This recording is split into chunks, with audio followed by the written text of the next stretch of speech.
guys look good. Thank you. So do you. Now I can see everybody, but down. Can you move over that way? Donald? See, he's so my hair's high. Don't worry about it. Yeah, I was trying to see you. Well, right now we're already live. Huh? You're already live. Okay, well, we're trying to fix this up a little bit. Welcome to Let's Talk. Our guest for this evening is Xavier Bay. Xavier has been or had been the caretaker for 17 years who suffered from Alzheimer's. He tells the story of his long journey in the care of his mother. We welcome Xavier Bay to Let's Talk. Hello, Xavier. Hello. How are you? I'm doing good. And we're glad that you're here tonight. And thank you for offering. Okay, thank you for accepting my invitation. Absolutely. And hello, Doris. This is Doris Cruz. And she was with Xavier for 9 or 10 years while the both of them were taking care of his mom. But before we go into his journey tonight, we would like to introduce the panel. Good evening, Paul Turner. Don Redden. And I'm Doris Hall James. And we're going to begin tonight. Xavier, you want to tell us the story? How did it all begin? Well, the story really starts with Mary T. Bay, which was my mother. She was a great mother. She was excellent. She had me, so it was 3 of us. And she was just fantastic. And when she got sick, I couldn't do nothing but take care of her. Okay. There was no other possible alternative. I don't care what it would have taken to make sure she was okay, and that's what I did. So the story really starts when I was living in Cherry at the time. I would pick her up and take her to dinner at my house, and she wouldn't leave her pocketbook. She would continuously pick up her pocketbook. I said, "Ma, no one's going to take your money. What is the problem?" So I didn't know. She wanted to remember where her pocketbook was. I know that now. So, right there was the start of it. And that's when it was maybe 20 years ago. Mm. But to fast forward to actually being with her one-on-one, I noticed that when I would come in the house, she would have signs on the door, shut the door, or signs on the stove, turn the stove off, to remind her to take care of those things. Okay. So that's where it actually started, where I really realized that something was wrong. And then her hygiene got less because she was always impeccably dressed. She was always on point. So then she started not taking care of herself like she used to. So I realized that, and then we, me and my sister at one time, we was talking. We'll talk about that later, but we took her to the doctor, and we realized she was starting to forget things. So we really didn't need no doctor to tell us that she had Alzheimer's, but we wanted to confirm it. And that's what we did. So he confirmed she had Alzheimer's. So from that point on, we just tried to do the best for her, to make sure she don't fall, to make sure that she don't do anything to harm herself. That's major, to make sure that when an Alzheimer's patient or your loved one, whatever, gets sick, that you make sure they protect themselves.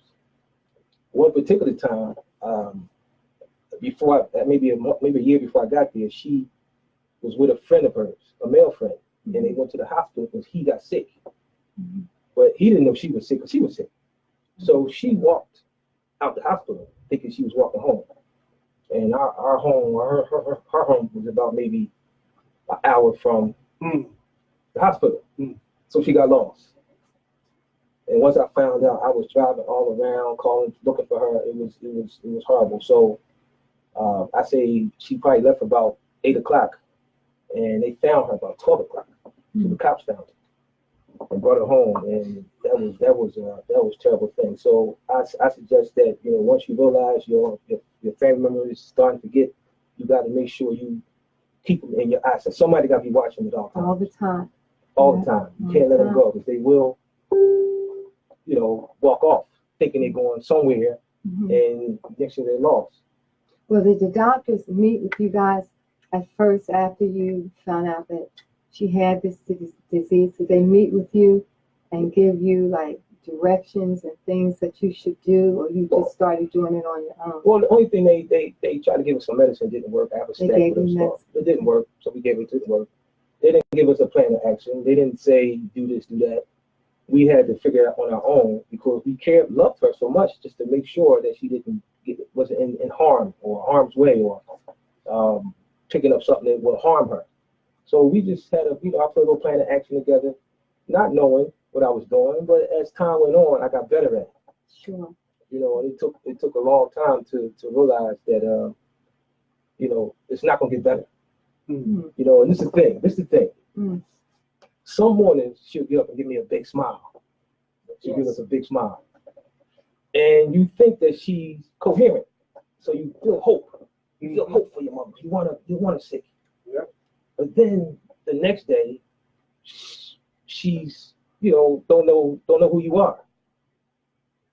And one of the worst days was when she stopped talking. And she didn't talk. She stopped talking maybe the first 3 years or 2 years. But she stopped communicating. She couldn't tell us nothing. So you got to figure everything out. You got to be one step ahead of them. You want to make sure they don't get sick, they don't get hurt, they don't fall. So you got to be one step ahead. So you always think about how to make sure that nothing happens to her. And that's what I did. And I want to say this.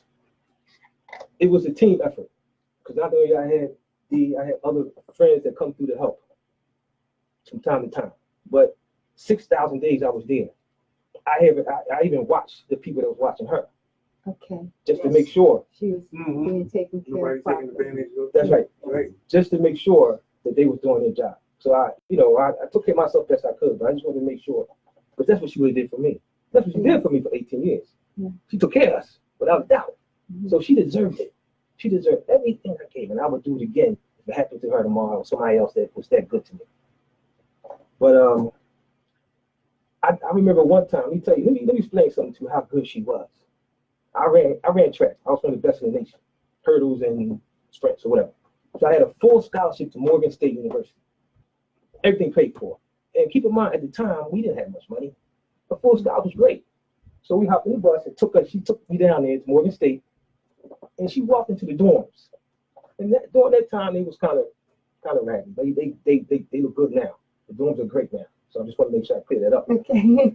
For Morgan State University. But she walked in there and she said, "No, son, you ain't staying here." So I'm looking at her mind. I'm running hurdles and running to be able to get a free ride. And she said, "No, you ain't staying here." And I'm thinking to myself, how does she money is short. How is she doing this? She took me to an apartment building half a mile down the street. She whipped out $1,500. I was in. So I was the only freshman to have my own apartment. And I had it for all 4 years I was here. I got a job my senior year, but she was no joke. So she deserved it. And yes, she did. I could tell you story after story how she was just fantastic, a good person, a good mother. And in this book, I talk about how. So you wrote a book, right? Yeah. I wrote a book. Okay. I'm sorry. I wrote a book. I'm going a little fast, maybe. Okay. I get a little excited when I talk about her and the situation. But I talk about a lot of things in there that is important, especially how if you give love, somebody gonna love you back. That's good to know. Absolutely. Yeah. Especially a lot of women mothers, they give a lot of love to their kids. And sometimes the kids don't get love back. Right. So I was the chosen one in this situation. So she got what she deserved. Mm-hmm. So I make sure that. What else? How did you take care of yourself? Because I know it was really stressful on you to be a caretaker for that long period of time. How did you take care of yourself? You know what? That's a great question. That is essential that you, as a caretaker, you take care of yourself. Because if you can't do that, then you can't take care of her. I couldn't take care of her if I couldn't take care of myself. So I had a couple of rituals, things that I used to do. In other words, some friends would come over once a week. We would drink a little bit, talk a little bit, laugh a little bit. I would turn the radio on, I'd do a little dance, and sometimes get mom up to try to do a little dance. Just little things. I would always walk every morning to keep the stress level down. You know, I would lift weights, whatever I could, and I would use things in the home to help me. In other words, if I'm doing some push-ups, I would do them on the chair. Yeah. If I'm doing some sit-ups, if I didn't have the weights or whatever, I would use whatever just to keep myself motivated and keep myself. And then you had to stay with her, so Had to- you had to. I couldn't leave her. Yeah, Right. couldn't Now, leave. I'm not gonna sit here and say I was perfect. Some mornings I had to get out to the track. It's a track 5 minutes from me. And some mornings when she was asleep, when no one's there, I would go to the track, run a couple miles, and head back home. But I also would have some neighbors in the area who knew what I was doing, so some of them had the key to make sure if there was a problem, then they would help out. But I had to make sure I took care of myself in the midst of this, because at one point my blood pressure got a little high, and we was constantly working on it, and then it dropped, and I maintained it. So it was so stressful where you don't know if you ain't paying attention.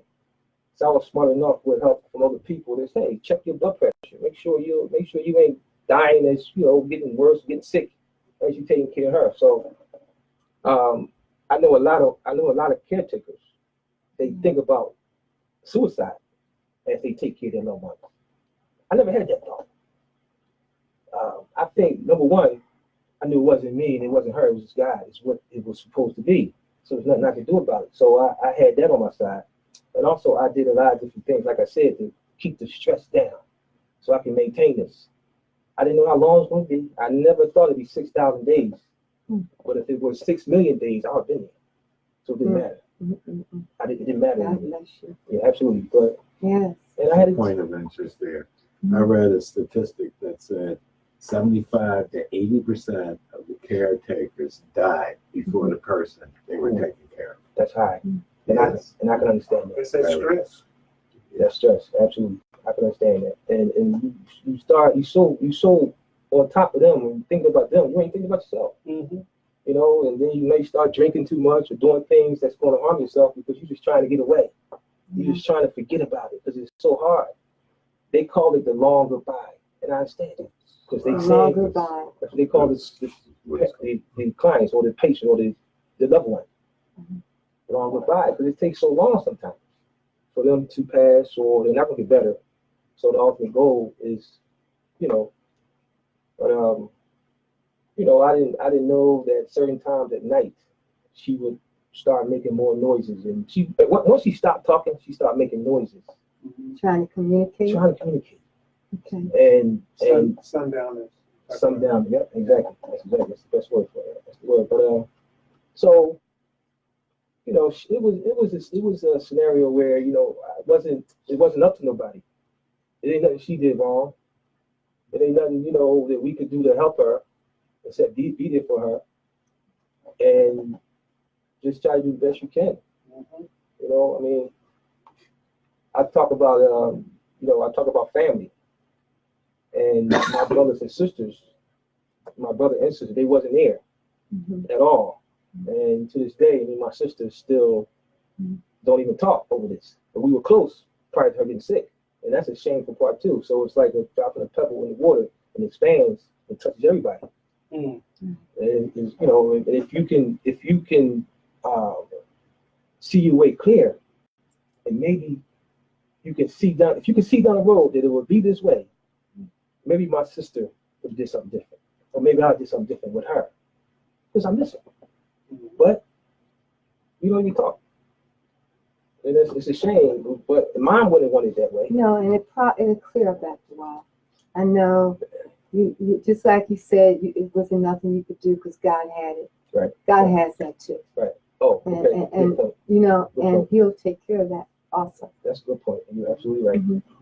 Just a question. Xavier, when you had the initial diagnosis from the doctor, was it explained at that time, or did you know that Alzheimer's was fatal, or did you kind of have the understanding that it was just a temporary loss of memory? Well, the doctor didn't explain that, but with Google, you Google it and you'll know, and that's what we did. A lot of stuff we checked on it, we Googled it and found out what everybody was saying, and that's how we kind of got a little plan and knew exactly. But we didn't know how long. We never talk about that. And let me say this: in the 17 years, she never caught a cold, and I say that, when I was, She never caught a cold. she never caught a cold. She never was sick. She never was sick. We made sure, for example, if you in your bed at night Mhm. and you feel it's getting a little cold, the weather dropped, Mhm. I would get up and make sure I turned the air conditioning down, or whatever it took to make sure if I felt cold, she was cold. If I was hot, she was hot. So I made sure that because she couldn't tell us, Mhm. so I had to be on it. Yeah. And when they would come they would come check, the nurses would come check her vitals and whatever. She was perfectly healthy, perfect body, 180 over 20, heart rate perfect, everything from head down perfect until last couple months. Mm. Couldn't believe it. Her blood pressure was better than mine. Yes, absolutely. How old was she at this point? She was when she passed, she was 80. 80. Yeah, she was 80. And so I just think that it's something that we all gonna go through, Yes. Mhm. and everybody needs to understand one way or the other we're getting out of here. Yeah. So we need to see that and see that we need to be even better towards other people and Yes. love people more, because you're gonna need some help one way or We're the gonna other. need some help. Families need to stick together. Friends, we Absolutely, all need to stick together. Because absolutely. we don't know who we're gonna call, who we have to call on Mhm. before it's all over. That's right. That's right. My mom used to always tell me that too, and I'm sure you don't know who you have to go to. You don't know, and it might be the person you least expect. Yes, To bring you a glass of water. yeah, a That's slice of bread. That's what Well, mom used to things- say. Things we take for granted. Yeah, right.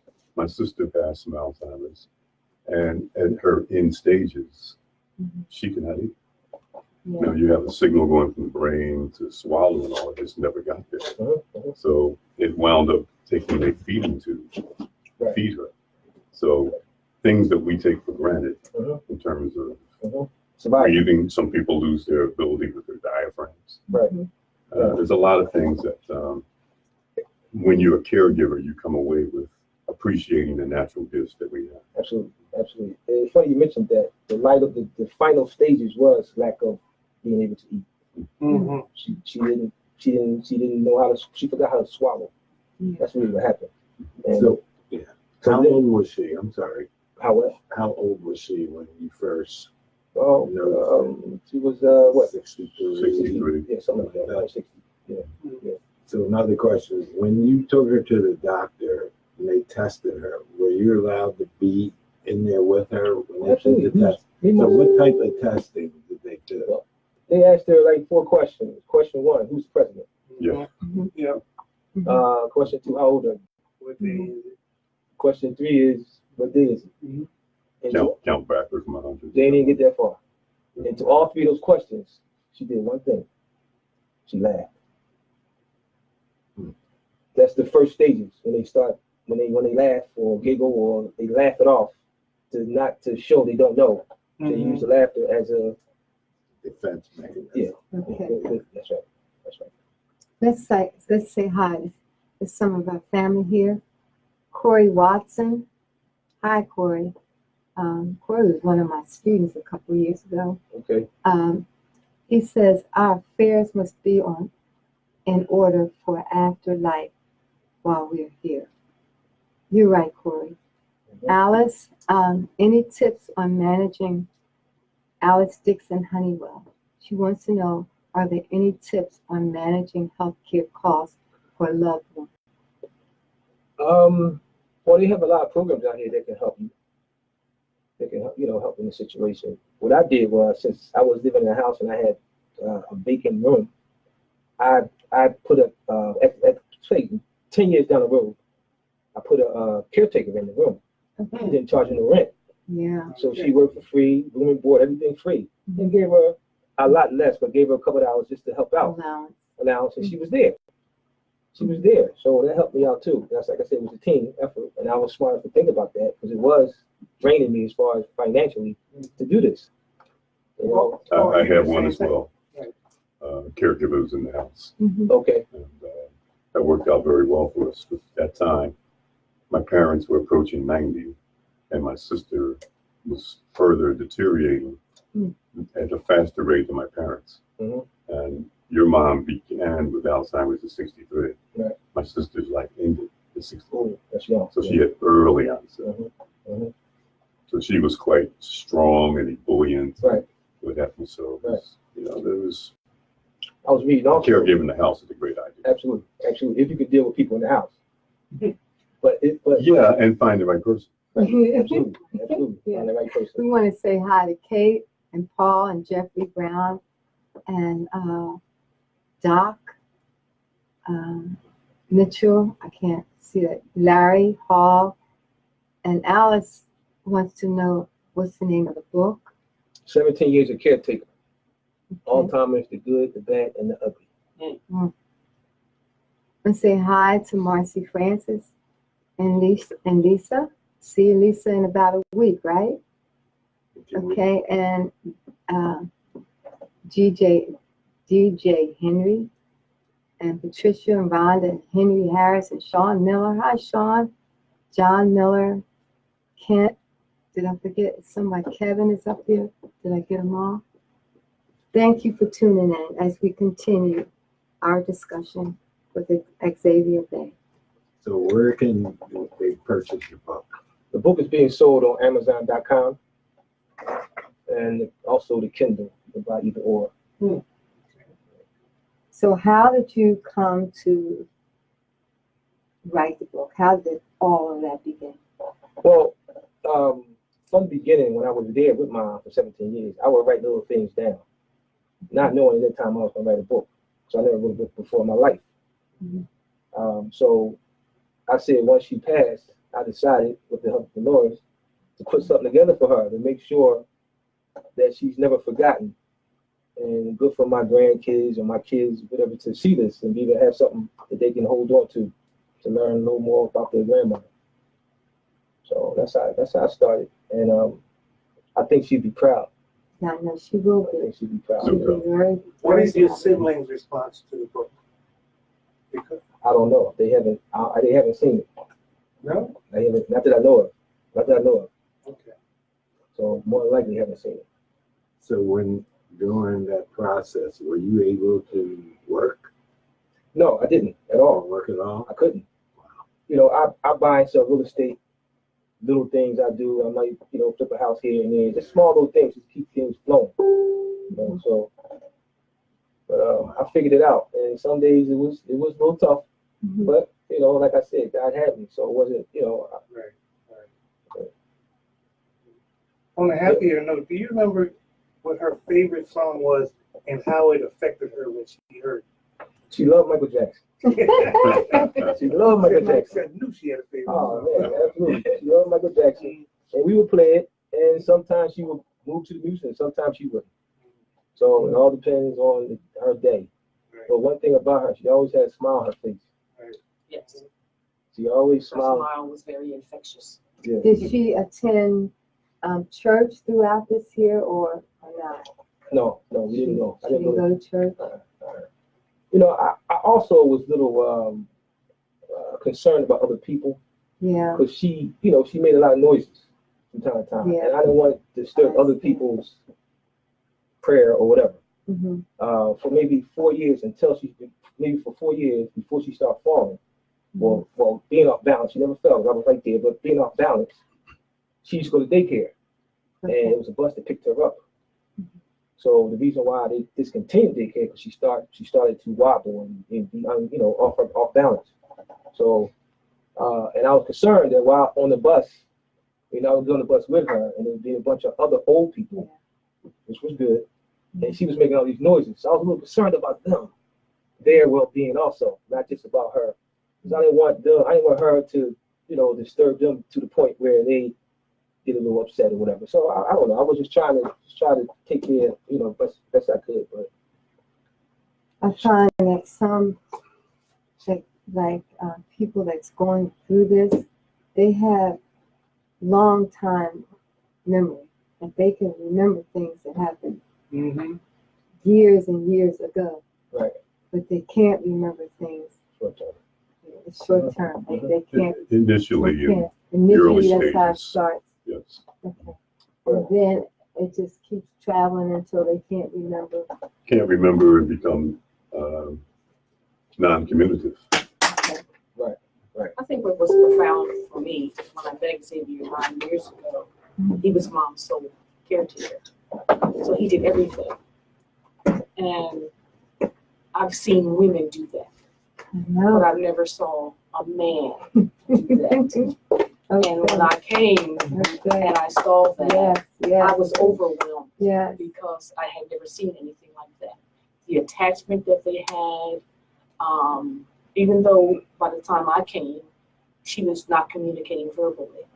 She only communicated through noises.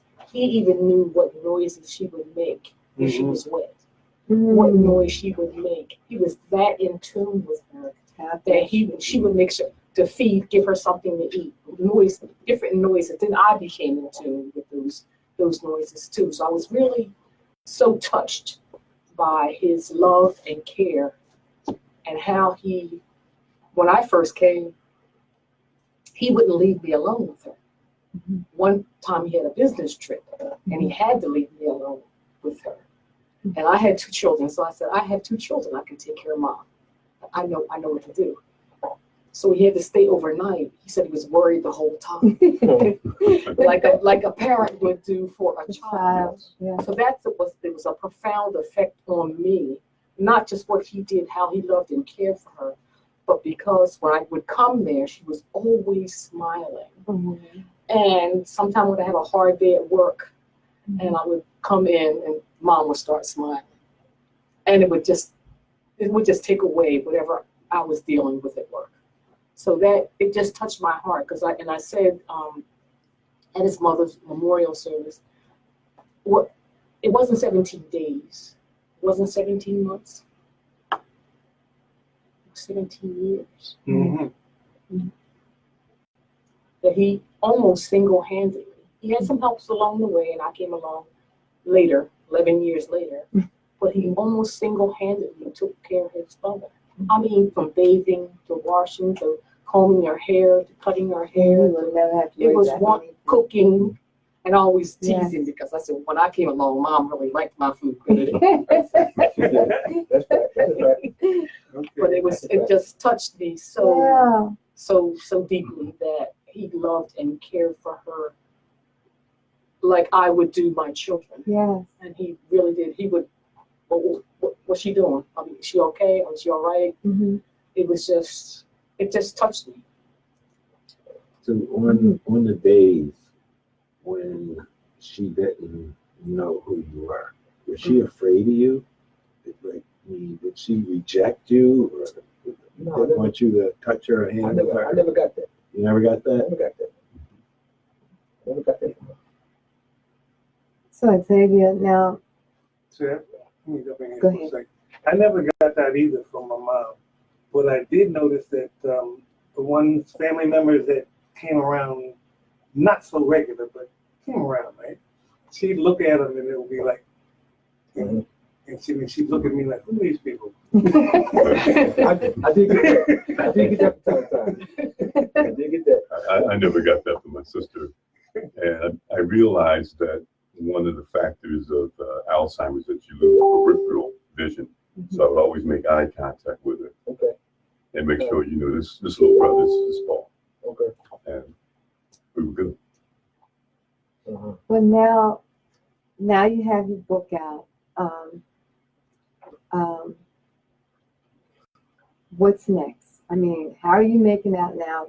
What's next in your life to do? Well, I noticed that prior to her being sick, I had a large real estate company. Okay. And I was trying to do a few deals, but I couldn't focus. Yeah. So now I'm back on focus.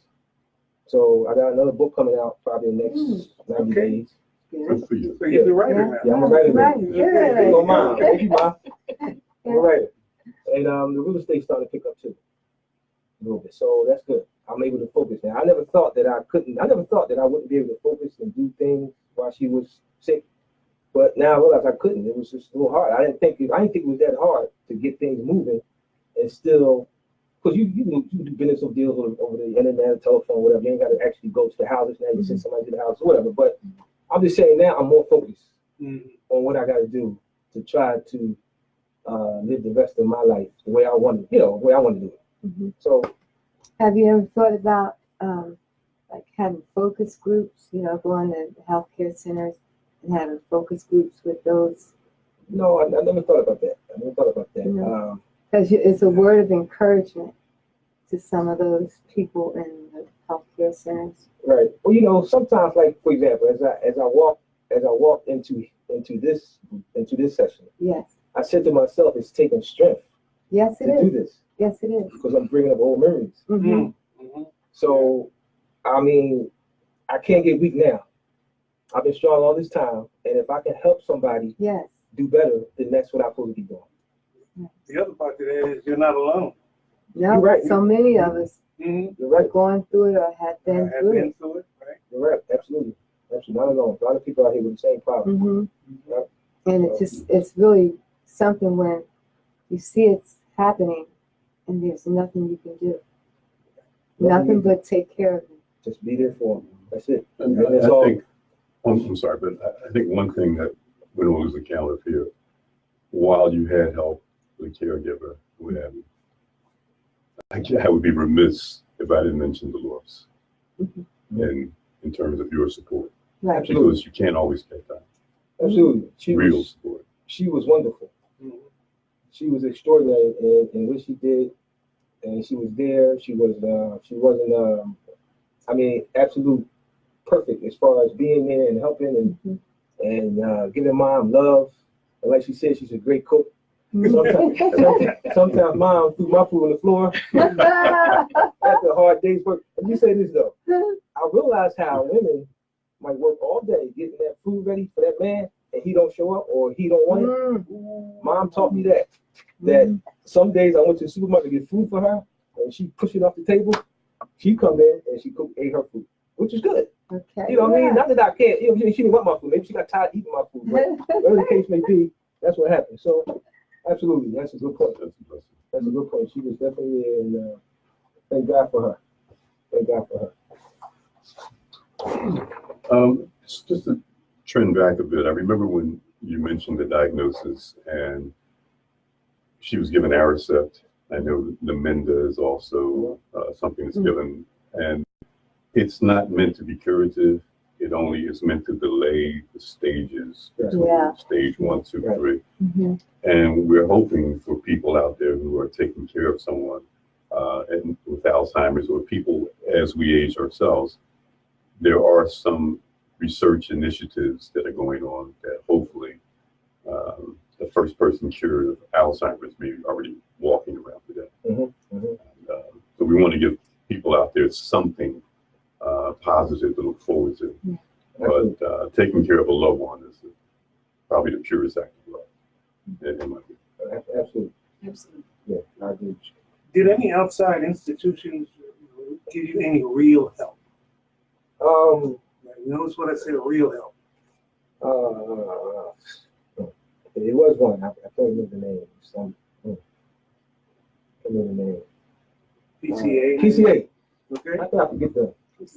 PCA. They did good. They did a good job with her. They did a good job. And the social worker was good. She came. Shout out to PCA. Absolutely. Probation of aging. Yeah. They was on time, and they would come every 30 days to check on her and talk to me. So absolutely, they did. That's a good point. They did help out. Okay. So what kind of advice would you give our friends and family out there on Facebook if they're going through something like this, or even if they're taking care of their parents? What kind of advice would you give them tonight? Well, the first thing I would say is don't give up. Don't give up. Right. And keep strength. Keep strength. Be strong. And be strong, exactly. Because I know, I did some reading on, some research on the daycare centers or the centers that they, the health places you put your mother in. Adult daycare centers or what's the place? The places. Senior living. Exactly. If an adult, they come home every day. Yeah. You're talking about overnight places. Overnight stay. Exactly. And they're not doing too well. I'm gonna say all of them. I'm gonna say all of them. I put everybody in the same bunch. But I'm saying some of them people aren't taking care of them, disrespecting the older, the people all the time. They can't talk. Right. They can't tell nobody that this person ain't treating me right. Right. So nobody knows. So I would say to anybody, try to keep your people home and Yeah. take care of them. Yeah. It's going to be hard, of course. Things are hard sometimes. And have a plan to take care of yourself and do what you can to make sure you maintain your healthful living while you helping your loved one. And at the end of the day, you're going to be so proud of yourself. Yeah. You're going to be happy that she or he was with you the whole time and you made sure that they was out of harm. That's one thing. I'm very happy that she was, for the whole 6,000 days, she was never in no harm. And that is most important to me. And I know that my mother had a heart condition. It was 6 of us, 6 girls. So we took turns with her. We wouldn't put her in a home, so we took turns. I was away in West Virginia working, but I used to come home every other weekend, and that was my turn. And I would have a Friday, Saturday, Sunday. I'll go back Sunday night. The other 5 that were here, they had their days that, that they would take care of mom. But we never left her alone either. Someone was always there, and it was, like you said, a team effort. That's good. From the beginning to the end, we were always there. That's unusual that the family kicks in like that. It was all 6 of us. That's know? And I think if one had slacked, we would have grabbed that one, Okay. So we all were there and took care of her. And now, like you, we have no regrets because we all feel that we did all we could do. And that's a good feeling when you do that. It's a terrible thing going to bed and having regrets. Something that you could have prevented. Something you could have did better. You just didn't want to for whatever reason. Terrible thing. So that's great. So then your family. The idea of putting a family member, not a family member, your mom, in a home, never set well with me at all, ever. Right. This is the place where they got this house in November 1958. I have the house now. But all that time, this was mom's place. Right. The idea of, okay, well, I can't take care of mom. I'm going to put her in a home. Excuse me. Hell no. This is her place. That's right. That's right. She know every inch of it, whether she forgot it or not. This is her place.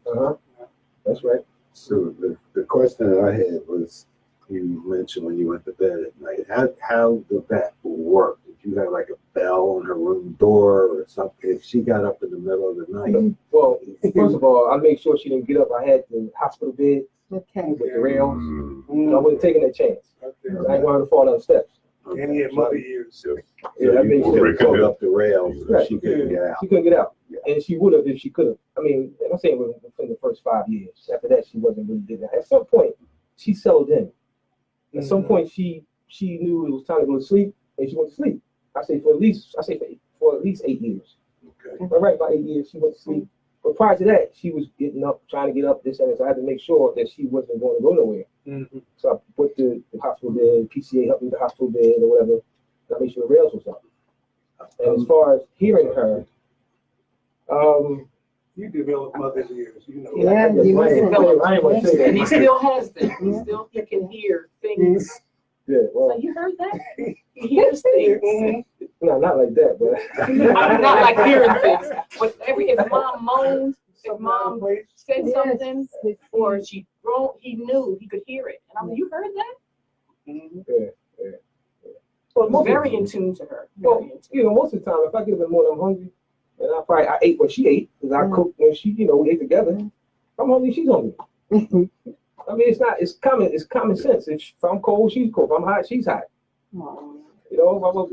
So that's and I don't care. Sometimes I'm hanging out all night or not. I got somebody at the house, and I'm out, have a couple of drinks or whatever. I come in, and the person who was there left in the morning. It's my turn to get her up. So I had to gather myself together and go get her up. I didn't want her in the bed wet. So I had to gather myself up, and go do what I had to do. So you had her pretty much on a regular schedule. And as best as possible. As best as possible. Yeah. So you would suggest people doing it uniformly every day. She eats at a certain time. Yes. Just like a baby. Yeah. Because she was a baby. Yeah. Right. Yeah. Yeah. Just like a baby. Absolutely. supporting your baby. How long after your mother's passing did it take for you to kind of resume normal habits? Because I've heard this from caretakers. I know my sister took care of her husband, and she slept very few hours a night. And it took a long time for her to be able to sleep a full night without was that mother's use? Yeah, okay. And the other things, because we're trying to be as diligent as possible because you're on point, you're on task. Right. But how long afterwards did it take to kind of Well, the sleeping back. scenario, she was already on point as far as she would go. I'll put it in like 9 o'clock, and she would sleep through the night. Okay. So I got past her making noises, and that would happen maybe 8 years ago, prior to.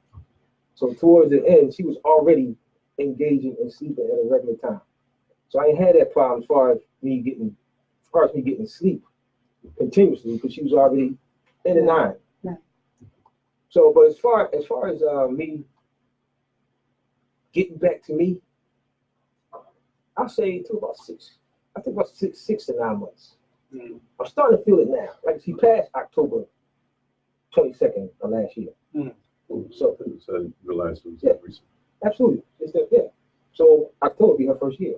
I mean, 22nd. So I mean, I'll say about 9 months.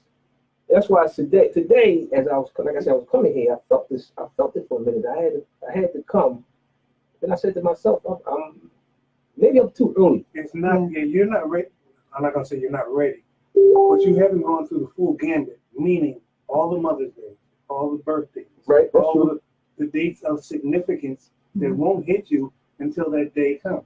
That's true. Right. I agree. Right. Like the first Christmas without mom. You've already had that, right? Right. But when was your birthday? February 22nd. It's coming up. Mm-hmm. It's coming up. January. January 22nd. Yeah, it's coming up. Mm-hmm. It's coming up. Things like that. It just hits you from the back of the head. Yeah, it's coming up. And it takes us all, Mm-hmm. but you know what? I can speak on you. God Your mom's has birthday taken, rolls around. God will take care of all of it. Okay? Just like he's brought you this far, he's not gonna leave you. That's right. And you did magnificent. Sometimes I don't give men a lot of credit, but I give you a lot of credit. That's good. Okay? That's good. Because you did a good job. And you by his side was excellent. And that will never be forgotten. Right. Okay, that will never be forgotten. Your blessings will continue to overflow. Your book will be successful. Your next book will be successful. Thank It's just going to rain down. I appreciate that. Okay. I'm sitting here wondering right now why I'm not even sweating here. It's okay. It's You okay. right under It's the okay. hot It's all fire right. there. Okay. Okay. All right. Well, You're in the hot everybody fine for me. Okay, so our time is near, Our time right? is- Okay. gotta end this. And we turn got the it fan on in so you can cool off. And turn the fan on so we can all cool off, right? But and we want to say thank you for you joining us tonight on Let's Talk. And this is a talk program where we talk about different issues within not only the community, but within the whole world, things that affects each other, affects us, you. And we want you to join in. We're here every Wednesday night at 7:00 p.m. Eastern Standard Time. And this show is produced by Gilbert Lomax, Philly Live Radio. So thank you for joining us tonight. And we hope we have given you, or Xavier has given you some tips on how to handle your mom or your parents when they're sick. Purchase his book. It's on Amazon and Amazon and where else? Just Amazon.com. Amazon.com. And what is the name of the book? The name is 17 years of caretaker. 17 Years of Caretaker.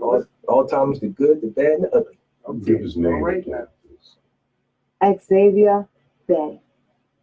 Thank you for joining us tonight. Bye-bye. Okay.